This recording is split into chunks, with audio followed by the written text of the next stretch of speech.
Namaskar and good morning. It's wonderful to be here. Although I did not have the privilege of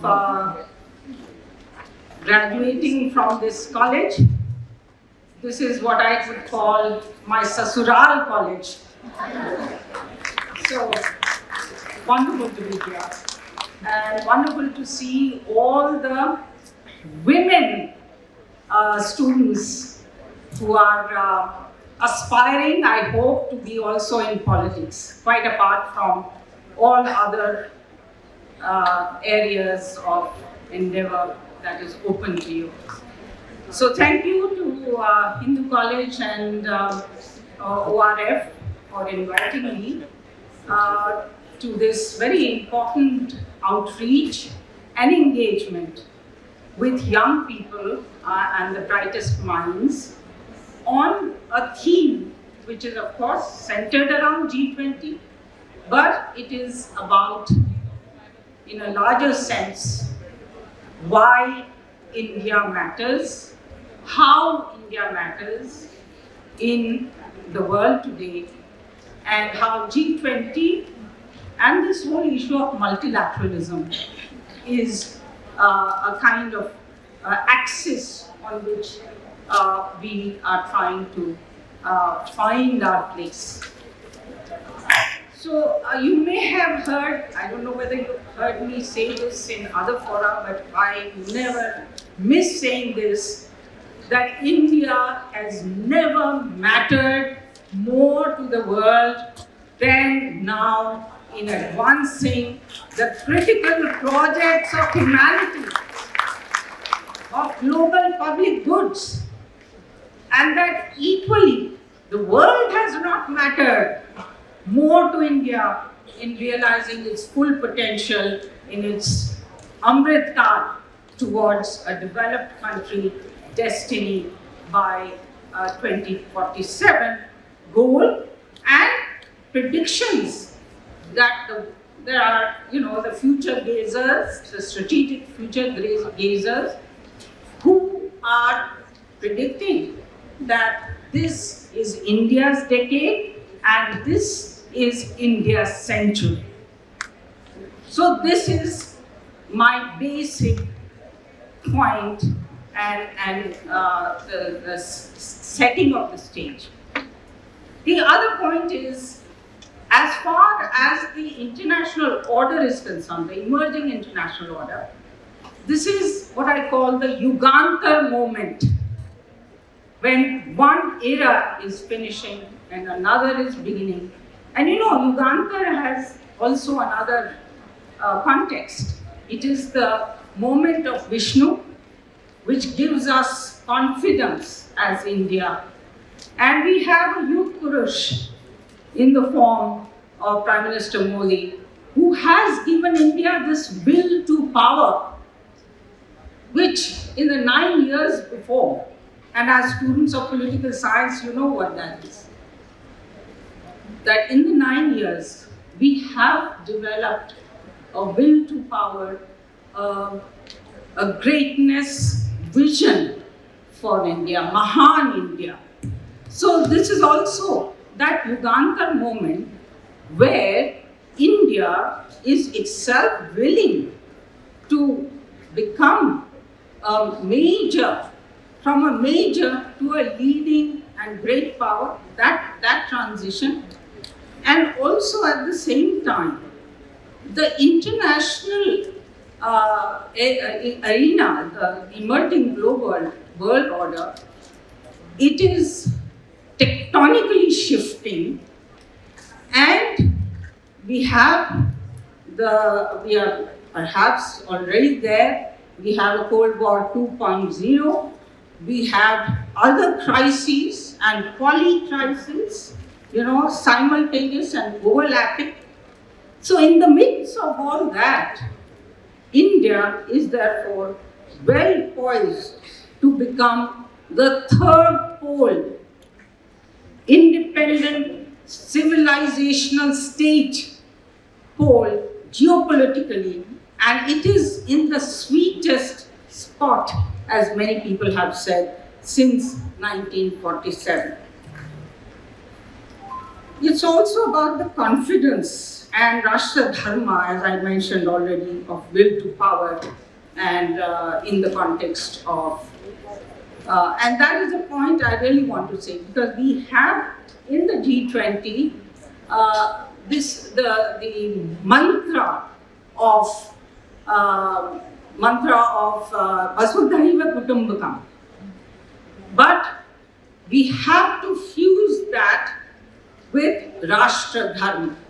And you know, just now, Secretary MEA pointed out how the G20 is unfolding as much within India to build that civic nationalism, that Rashtra Dharma, that pride, that capability, as it is projecting outside as G20 presidents. Then let me turn to how, you know, some of you asked, why is multilateralism important for India? The value India attaches to multilateralism is to embody and drive an ideal global governance and international cooperation system. India's presidency of G20 rightly prioritized the theme of reformed multilateralism to make it current and, as was mentioned earlier, fit for purpose for the 21st century in advancing the 5 major projects of humanity. So what are these 5 projects as I see them? One is peace and security, including early warning, conflict prevention, peacemaking, keeping and building, disarmament, especially with regard to weapons of mass destruction, and counter-terrorism. This is one. The second is democracy and human rights. The third is sustainable development in its economic, social and environmental dimensions, and climate change action. Then, fourth is humanitarian, disaster and crisis prevention and response. And the fifth is what was being mentioned earlier, technology 4.0 to be wisely assessed, and I want to emphasize this, fairly harvested and governed and used to leapfrog and telescope progress in other 4 projects of humanity. And it must end the lawlessness, for example in cyberspace, and prevent technologies from being misused for global bads, because there is a concept of global bads as much as there is a concept of global public goods.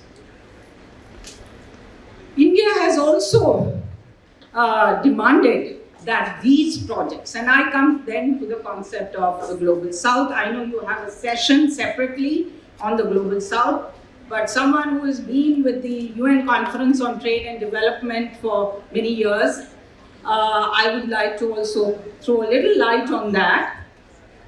Now, India has demanded that these projects must be conceptualized, governed, and delivered as global public goods effectively, inclusively, impartially, for the benefit of all of humanity, in keeping with India's one earth, one family, one future vision, which you see in the G20. In particular, it must benefit the Global South, developing and least developed countries representing over 2/3 of the world population. Now, whether China fits into that still is another question.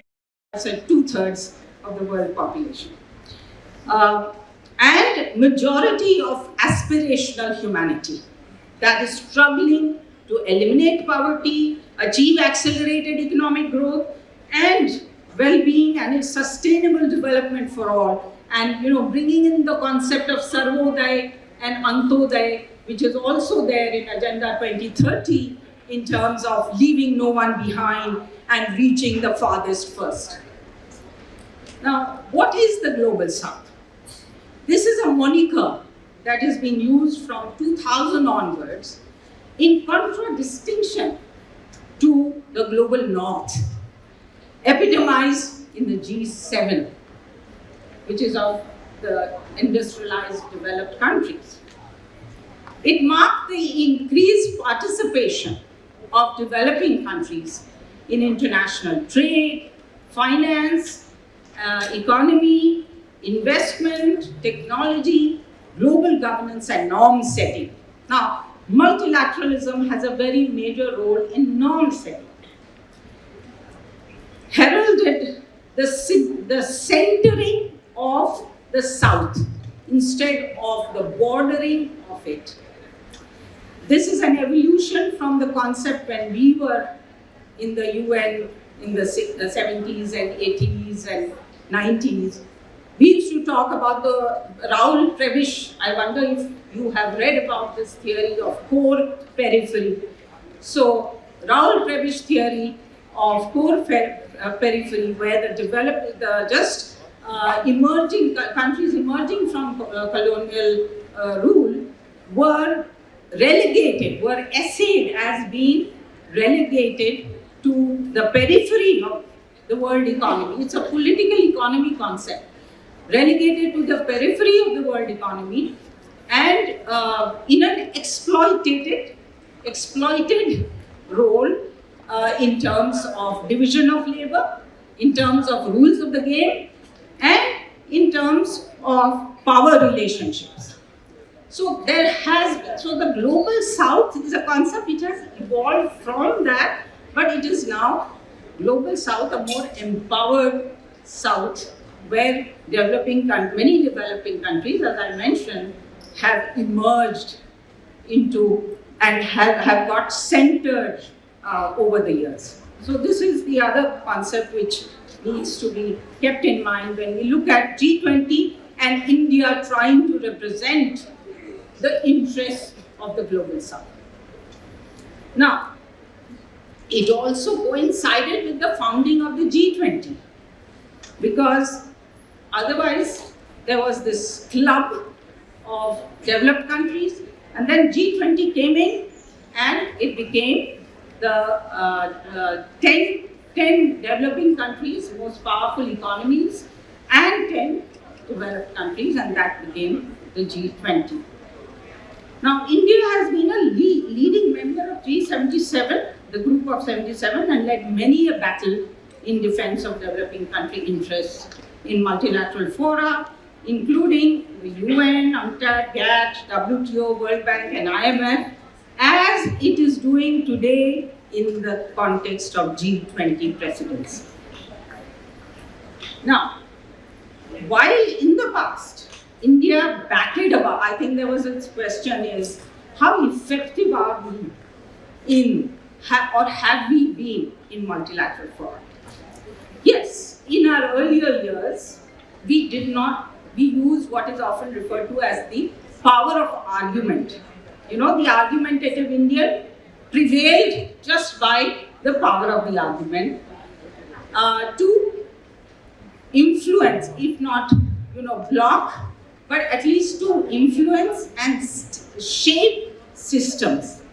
But increasingly, we are using the argument of power, of capabilities, of responsibilities as India and Prime Minister Modi's India to be not only a system, to of course not be a system taker, be a system shaper, and to the extent possible also be a system maker. So that is evolving now. And we have done that, and I'm sure some of the others will speak to it, how we have assumed responsibilities, taken on obligations for global public goods. I think humanitarian assistance was mentioned, but also very importantly, our commitments to the zero, getting to zero, climate change, the Panchamrit, all of that. Because we are showing by doing, and doing by showing. So, India has also,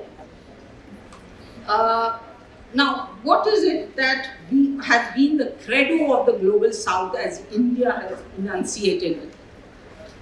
The credo of the global south led by India in G20 and multilateral system has been, by the way, this is all in the context of making multilateral system work for development, work for developing countries.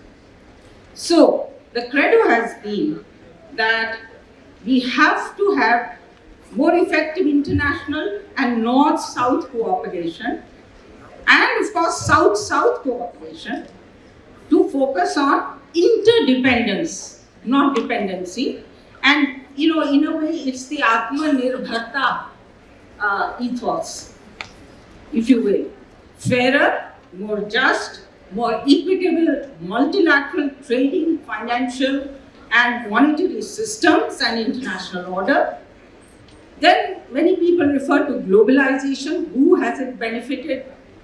Who has it not? So the global south would want more beneficial win-win globalization, selection and provisioning of global public goods, and mitigating of global risks and bads which affect all. Participatory decision making, I think this was referred to in the context of the UN Security Council. More adequate institutions, means, financial and technological modalities and mechanisms, establishing who does what. And each according to its capacity and weight, because this is an important principle, for example, in climate action. Each according to its capacity and weight. For the benefit of all, and priority setting between markets and the state. Now, this is a very important issue, both within countries and in international political economy as well. The North must assume genuine global responsibility, make contributions according to their capacity, embrace global solidarity. In the context of COVID, we saw this was lacking, and India showed that solidarity. And provide a favorable external environment for the South's sustainable development. This is also very important, because the external environment, you can do your best as a country like India, but if the external environment becomes unfavorable, then some things just don't work out. So coming to the multilateral system, you had a bit of a discussion already during the earlier panel on the multilateral system. Often there is confusion. When you say multilateral, people take plurilateral, minilateral, everything, and they bundle them into one. So let's distinguish that. The multilateral system, anchored in the United Nations with its universal membership, encompasses, of course, the Bretton Woods institutions, World Bank Group, IMF, GATT, WTO, and a spaghetti bowl of over 60 departments, funds, programs, specialized agencies, and entities. And sometimes we judge the outcome of one department or one agency, like the WHO, when we judge the UN, for example. So we have to be clear that some of this is indeed a very big universe. It is to be distinguished from plurilateral groupings such as G20 and minilaterals such as Quad or I2U2. You have to keep up with the alphabet soup.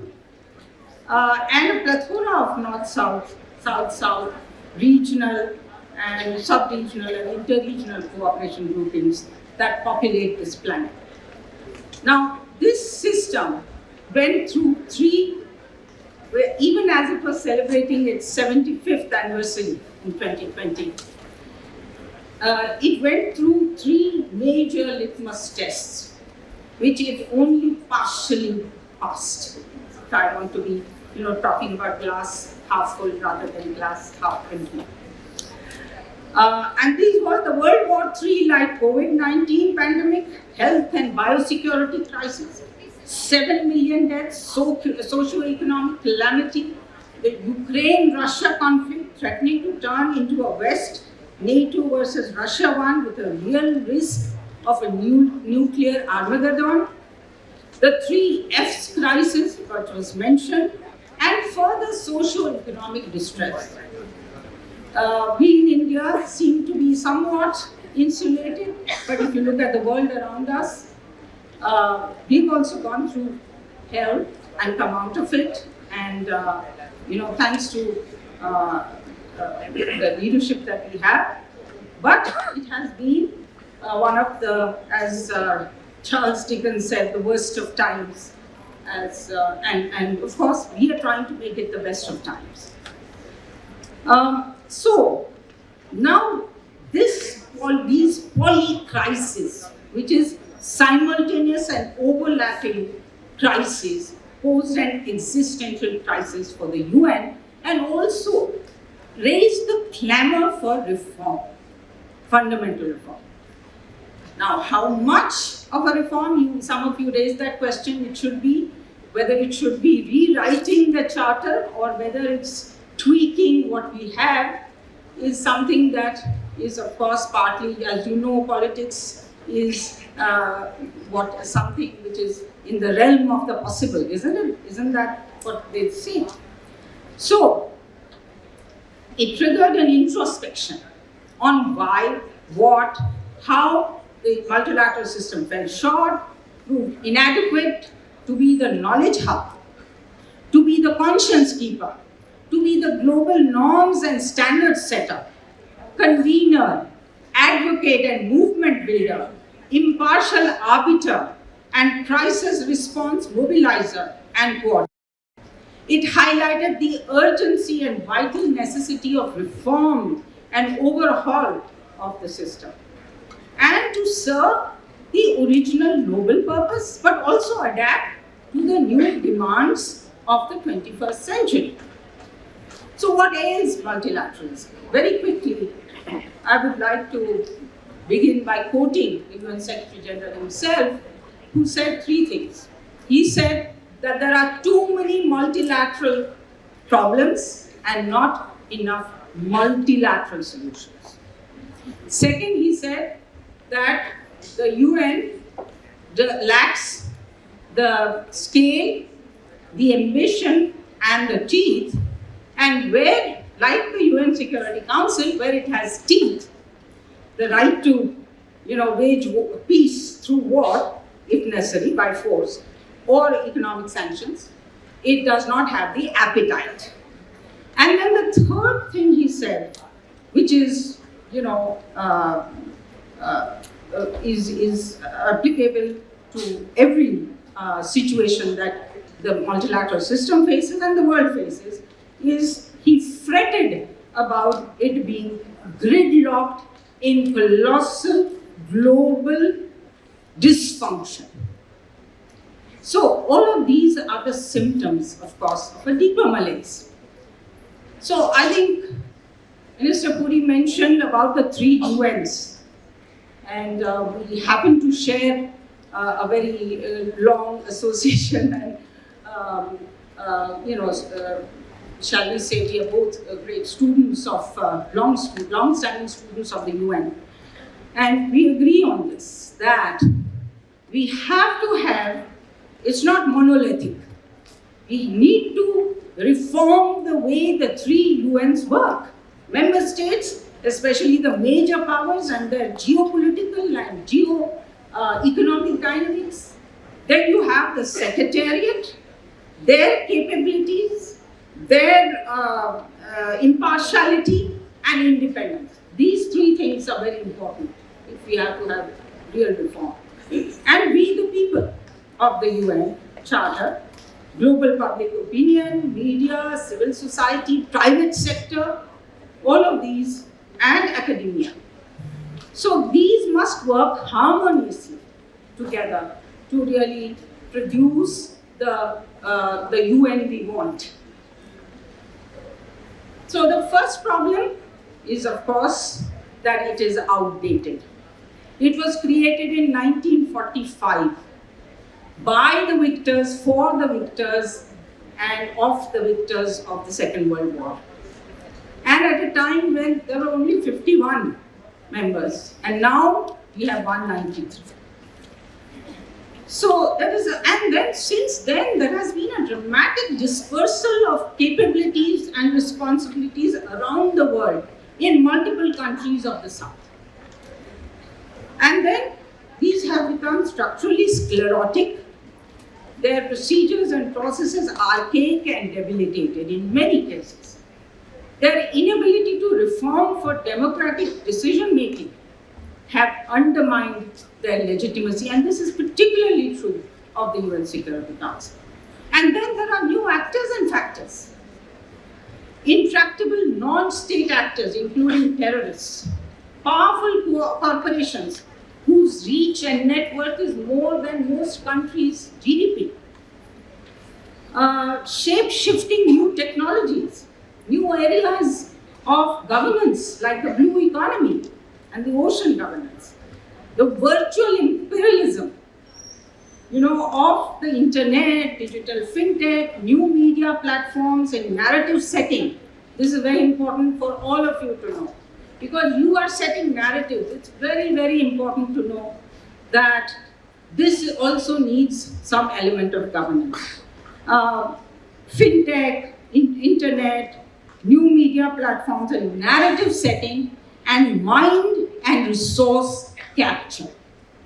These are very important issues, and the multilateral dispensation is ill-equipped to assess and govern these.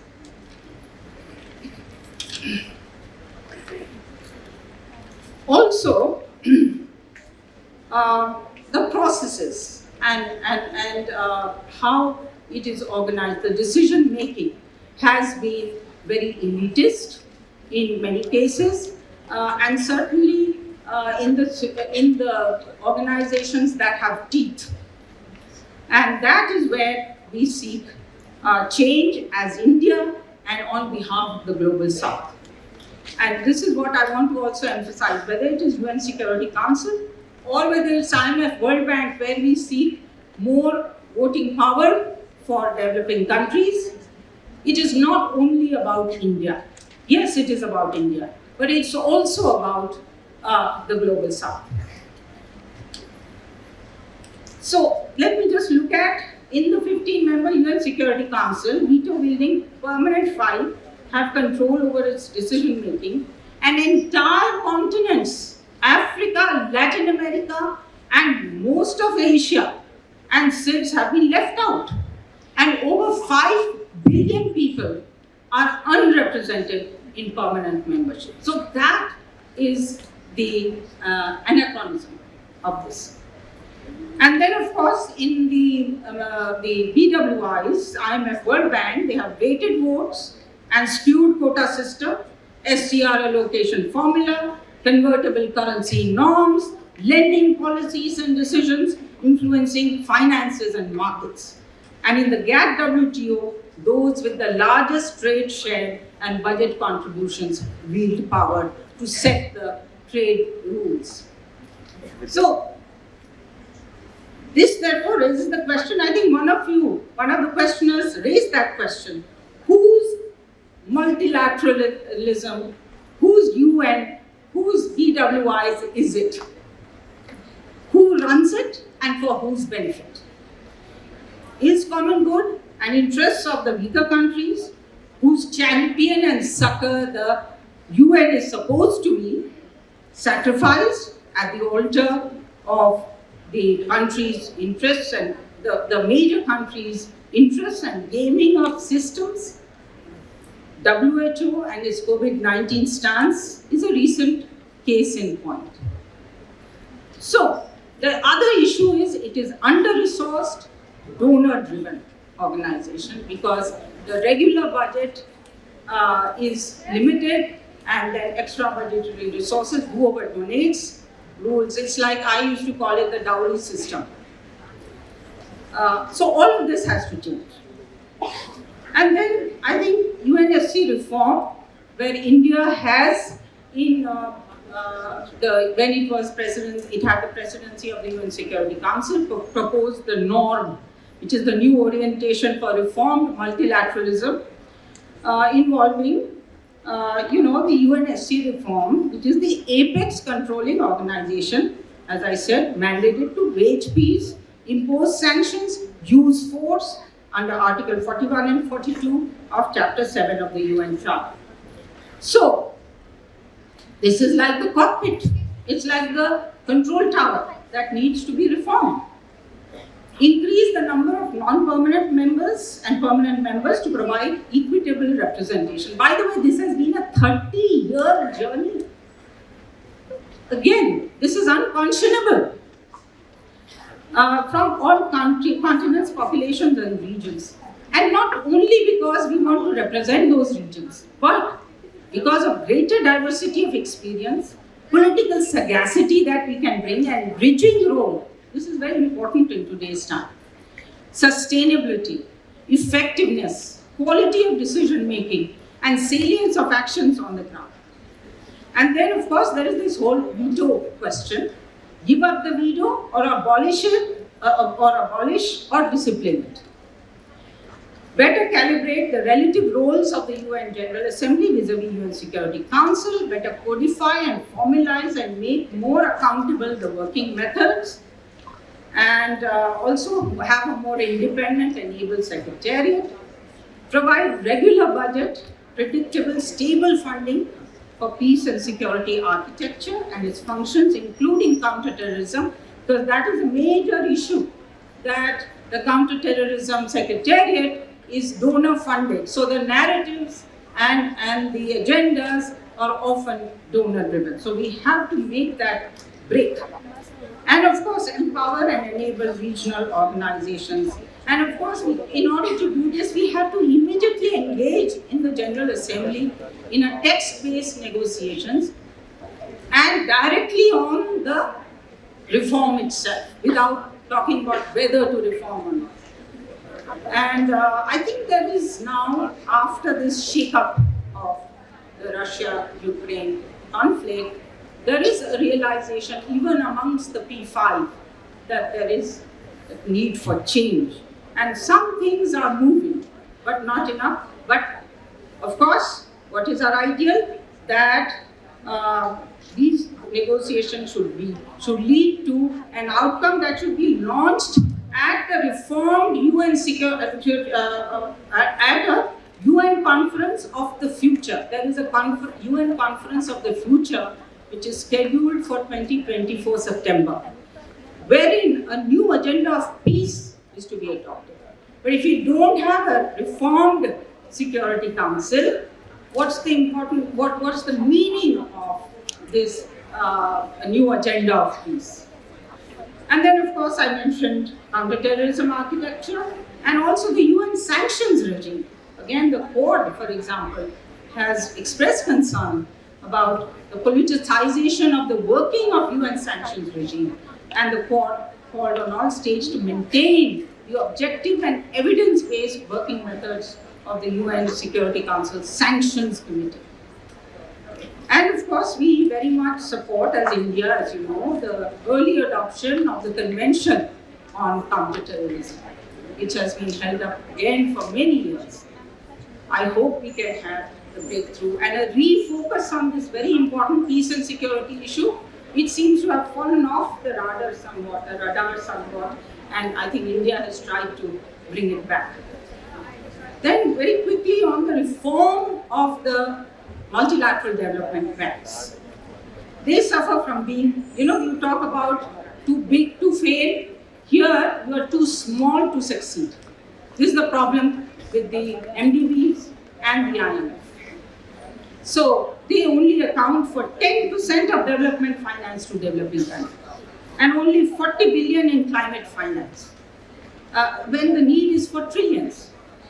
Amid a 21% decline in bilateral, there is a crisis in concessional financing of both SDGs and climate mitigation and adaptation. And you know that India has prioritized climate finance and SDG financing in its G20 presidency. And we hope that some of the reforms that are needed will be addressed as part of the G20 outcome. There's also dire need to not only recapitalize the MDBs, but also keep their promise that they made in 2015 of helping finance SDGs achievement by moving from, they called it, moving from billions to trillions. And that they were going to do by mobilizing private finance.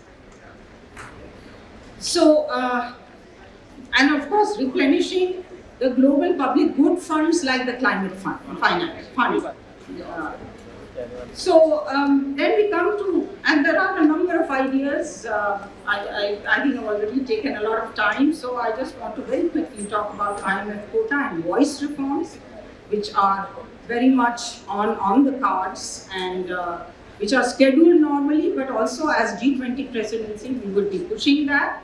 And also the formula for SDR allocation needs to be reviewed and the unused SDRs leveraged for needy developing countries. I just want to give one statistic which is very telling, that during COVID-19 liquidity crunch, US dollar $655 billion worth of SDRs, special drawing rights, were issued by IMF, of which 38 LDCs and 28 developing countries got only 21 billion. So, I will now like to talk very briefly of the new, of the external debt issue. There is, developing countries have the external debt of low and middle income countries is at US dollar 9 trillion, and the countries under debt distress has doubled to 56%. Now the G20 had debt service suspension initiative, but it has not succeeded that much, and now perhaps there is need to rethink and bring in a major creditor country like China, and also of course India should be shaping this new initiative. In the WTO, it's time that norm setting should be aligned and aim at SDG achievement. For example, the agreement on agriculture.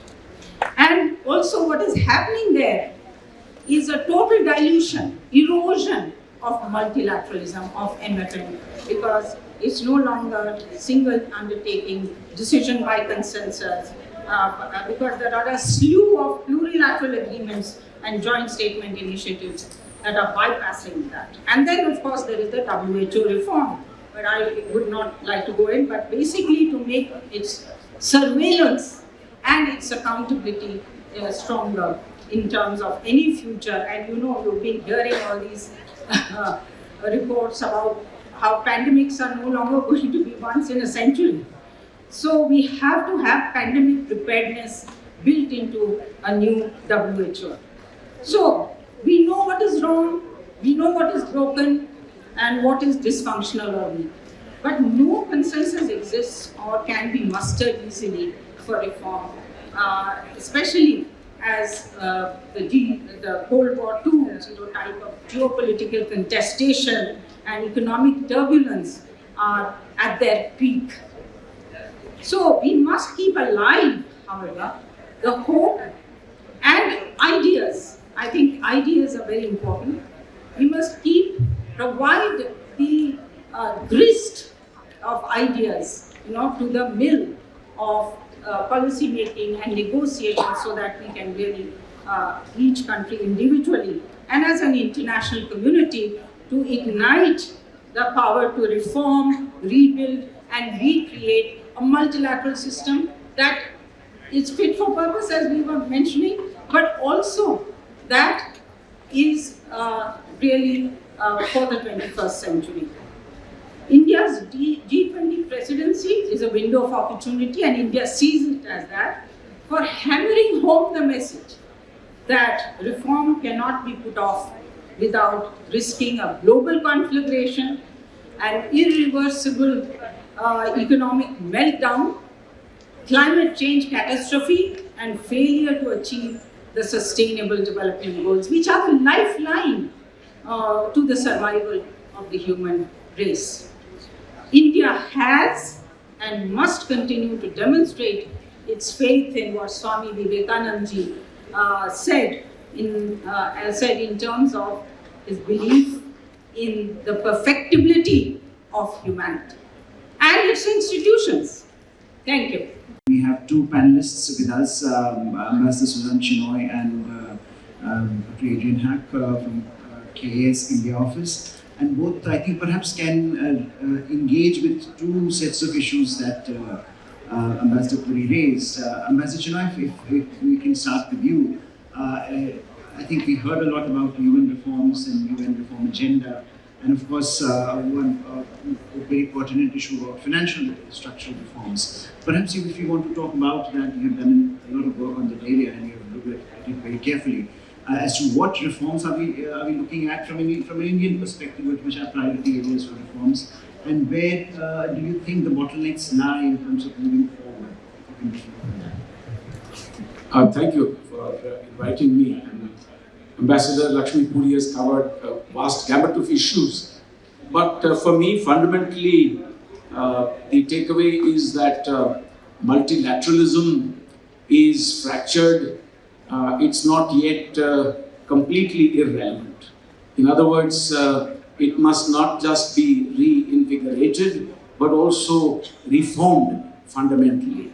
And I think the international community must judge multilateral systems in terms of their ability to deliver, their ability to resolve the number of challenges that we face today in an era of polycrisis.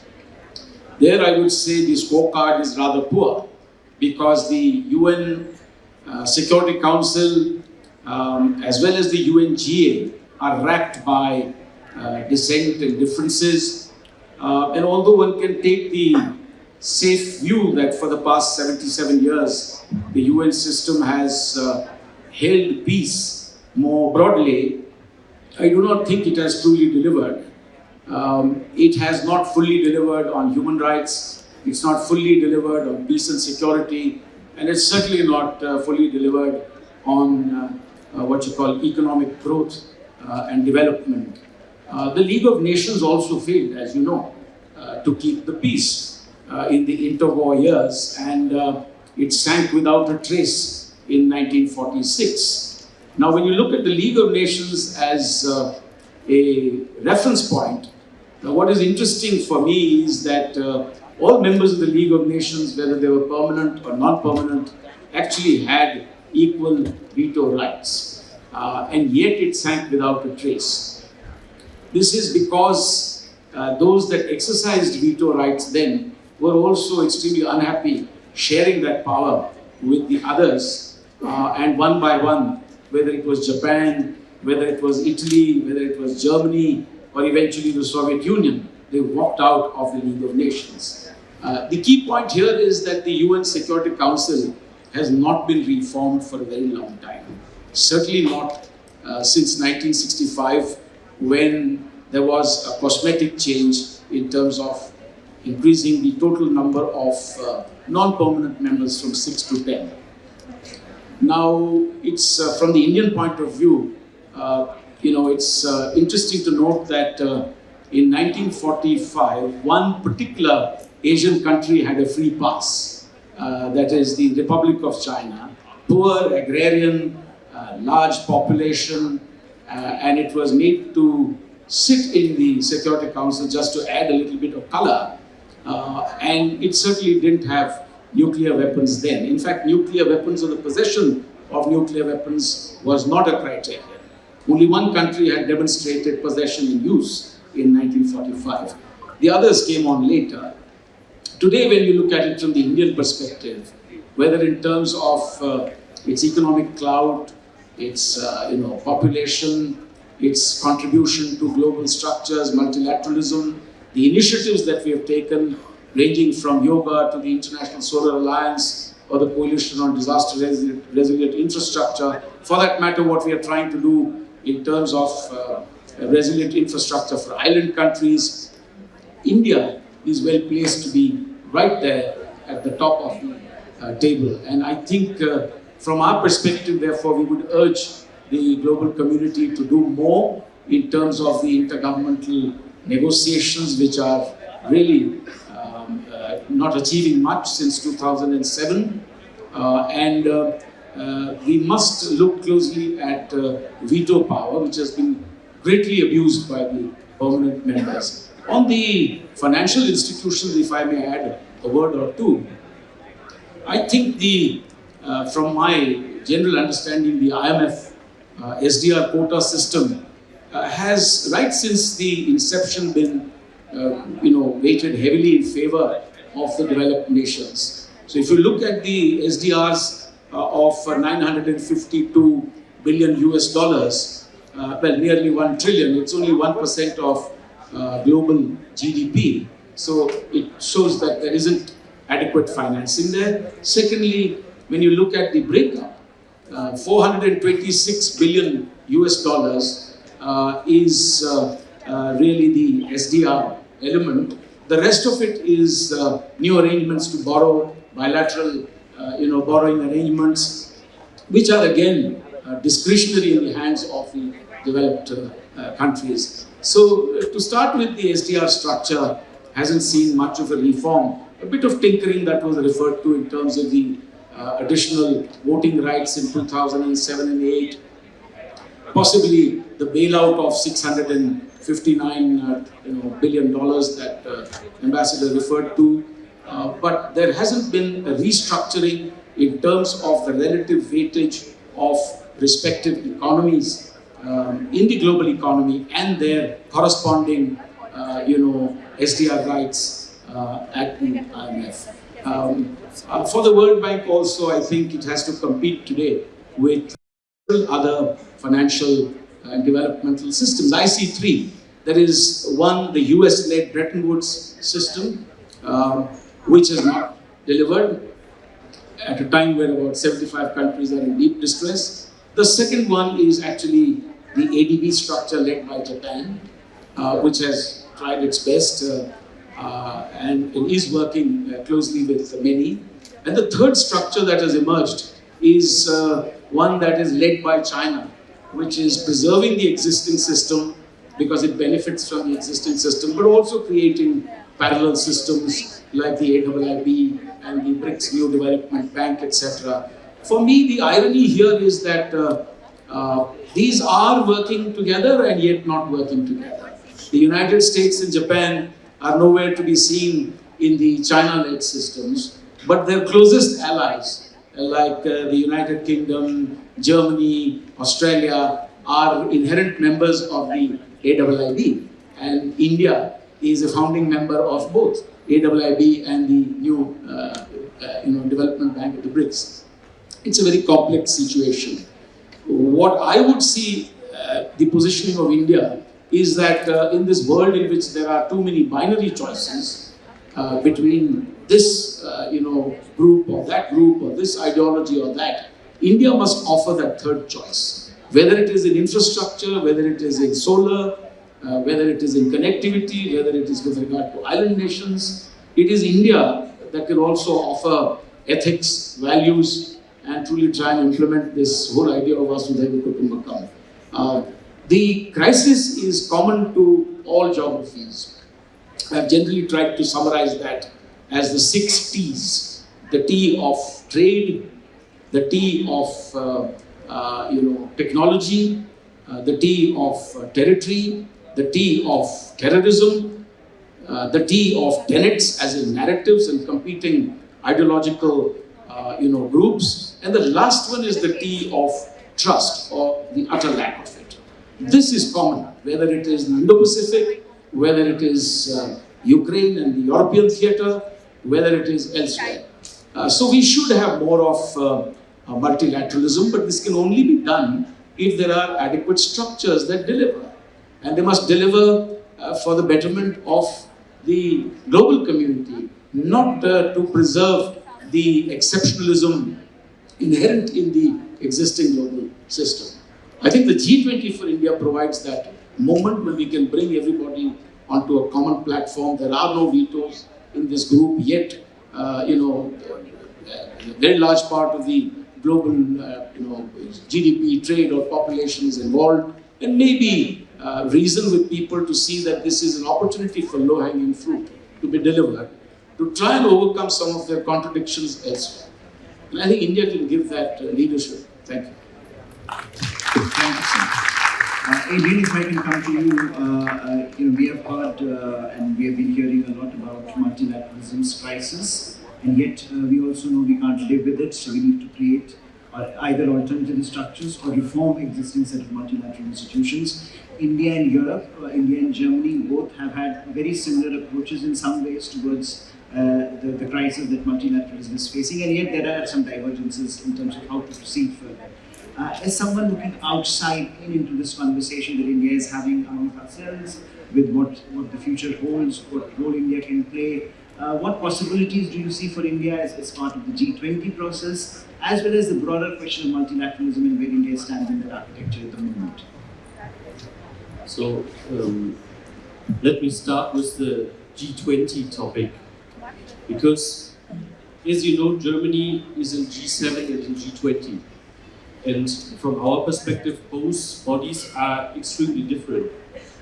G20 is more representative, represents more humans, more global GDP, and G7 is kind of easier to find consensus. So from the German perspective, G7 is the more efficient body, and G20 is the more representative body. And what usually happens is that work flows where it's where it's got delivered. Yeah. So Germans tend to put more and more topics into G7 because there it's easier to find a consensus, and there are obviously two reasons for that: China and Russia. And the problem we are facing in global scale, and first of all on climate change, is that G7 will be not able to handle this problem alone. And therefore, we need G20 as a more representative body. And we are very happy that India is now, in this moment in time, having the presidency, because India, as no other country, is able to play the role of a moderator. Because India, on the one hand, is the 5th biggest economy, it's already an industrialized country. On the other hand, it's at the same time a developing country, and it's also dealing with problems which climate change already creates. So therefore, India has, in the so-called global north and so-called global south, even though I don't like these terms, in both spheres, India has a good reputation and can bring a lot of knowledge in. And therefore, I really expect a lot of this G20 presidency when it comes to the question of climate change and other questions of environment. But you had the second part of your question, which was multilateralism in general. And there, I would say that the UN Security Council, which was a lot of an object of criticism here on the stage, is of course not representative, and at the same time it's also not effective. So what we see in G7 and G20, at least from the German perspective, both appears on the UN Security Council, and therefore I would say we can reform it, we can include more countries. Let's say India and Germany would both be part of. It would be more representative, but I wonder if it would be more efficient. I don't think so. And again, what happens again if you have a non-efficient multilateral framework? There are two groups of countries who will solve the problem, and they will build bodies to do so. This is those group of countries who have the problem, and those group of countries who have the capability to solve it.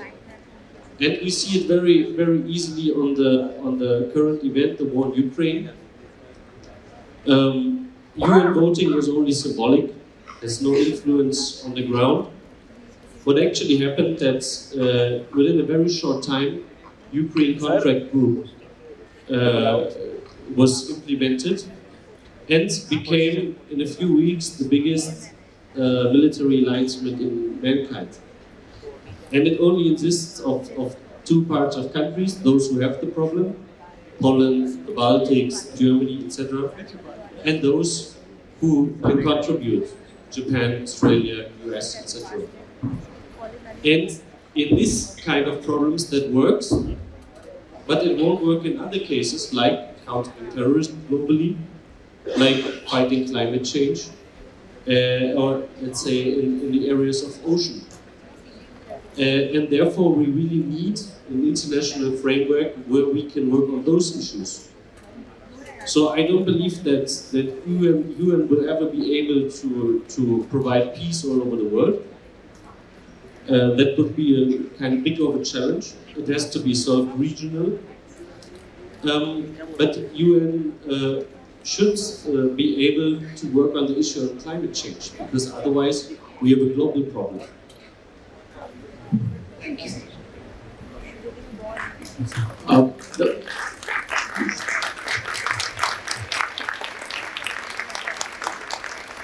From what Mr. Adrian Haack just said, I want to emphasize one point here. The G20 also runs the risk of having a divide between the G7 and the rest.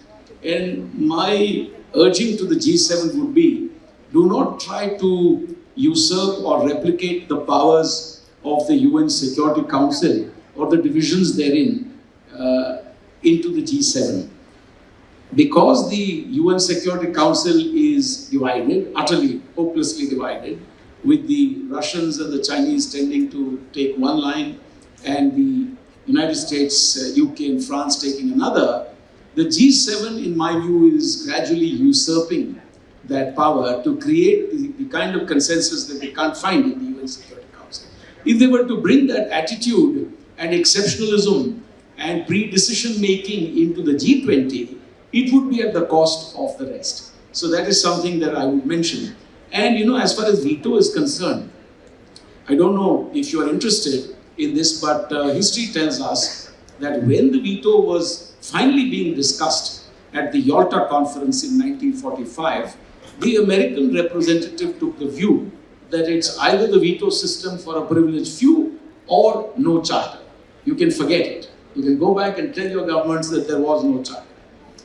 And of course, the rest of the world was bamboozled into accepting this unequal system. So we have to be a little careful here in terms of bringing in a G7 approach that is inflexible, for it has decided on several things as G7 and thereafter is unable to accommodate the rest. I think that's where the G7 can actually stumble and force the G20 to take a hit as well.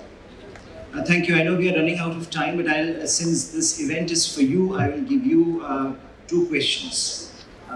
So anyone, please come forward and ask a question. This is Vishal Kumar from second year political science. So we are talking about multilateralism. So there are so many contestations we are discussing, and if framing in a better way, we can frame by Robert Cohen, who taught multilateralism nowadays as a contested multilateralism. So somewhere from the Westphalian system idea of equality and sovereignty, we are diminishing the idea of globalization by these contestations. So can we say that that multilateralism is now a damage to globalization and the globalized world? My name is Harshvardhan and I'm from the Dayal College. My question is, as we have been speaking of reformed multilateral institutions and from the G20 platform itself, an emphasis on multilateralism from India's end, is it contradictory with our policies of developing hypersonic missiles or developing weapon-grade plutonium, and even the Atmanirbharta in defense expenditure? If multilateralism is the call of the day, so do we really need to focus on our defense expenditures when we do have other domains like health and education which need a huge investment, especially in this era of Amrit Kal when we are at the edge of materializing our demographic dividend?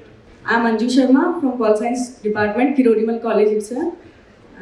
My question is for Lakshmi ma'am. Namaste ma'am.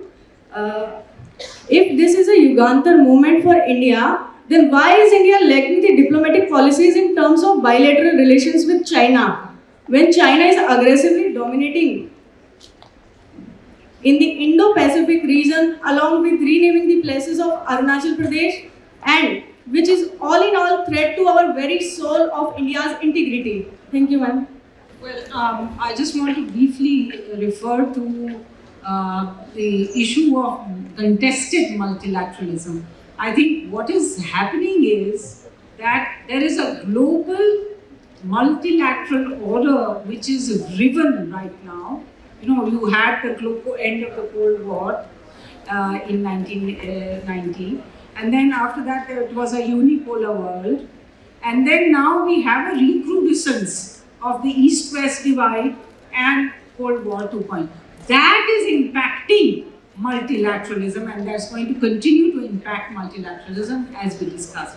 As far as the relationship to globalization is concerned, globalization is a different concept. As you will know, I would ask you to look it up. Basically, it's about economic globalization, and of course, it has the winners and losers of globalization. And of course, now the West, which was a winner in the earlier part, now sees Chinese-led hyper-globalization as actually not so beneficial anymore. So, you know, there is that contestation happening even in globalization, but that's a separate process. On China, I would ask our expert here to respond rather than taking on that context. And also on maybe the whole issue of defense, I think there are, you know, the external environment is a very important determinant of how we allocate resources for development. And I think you have to take into account as much the defense threats, territorial integrity, as you have to take into account education and health related priorities. And I think there has been a progressive enhancement of our investment in both the health and education areas, particularly post-COVID on health. And but of course, we have this, you yourself refer to the kind of threats we face on both our you know, a two-front threat. So we have to keep modernizing and building our military strength. So I'd say that contentious multilateralism has existed for a very long time. If we look at the current structure since 1945, it's been the order of the day through the decades since then. The only difference is that during the Cold War, despite there being contentious multilateralism, the world was divided into two blocks that were not necessarily connected at the economic level. There was no real globalization of the economy, and that enabled contentious multilateralism to actually come up with a modus vivendi that enabled work to get done, although there were differences during the Cold War between the two camps.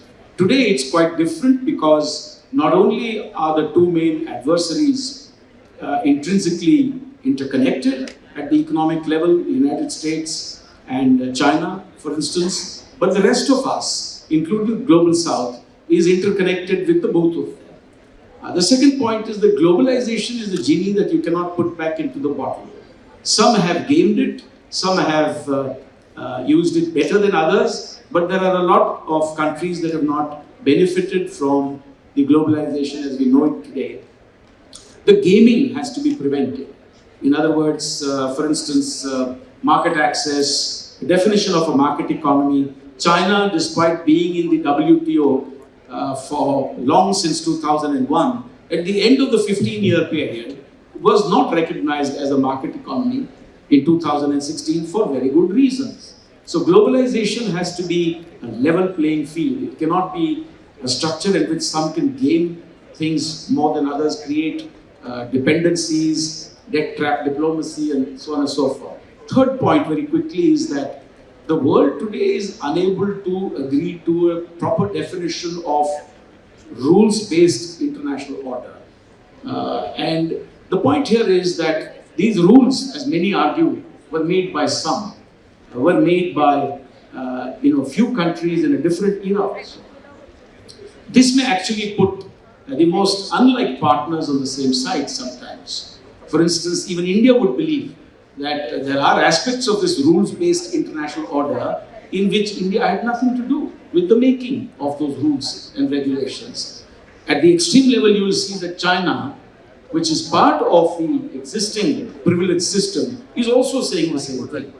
That rules-based international order, but in the context of the Indo-Pacific, the Chinese would say, we didn't make those rules, we didn't contribute to that. So anyhow, as far as India is concerned, it's not a question of guns versus butter here. There has never been total peace, though there hasn't been a world war since 1945. But there's always been war and pestilence and disasters and unsettled territorial issues, which I mentioned as one of the 6 Ps. India has to keep its powder dry. For us, Atmanirbhar Bharat in defense does not mean that we go in for an autarkic policy of total, self-sufficiency. For me, it means self-reliance, in which there is ample scope for India to move up the value chain by actually working with others in the globalized economy, in which defense is a very important part, to see how we can actually become more competitive and how we can actually bring in some of the key supply chains into India, which will have a spin-off benefit and transformational benefit for the rest of industry and economy.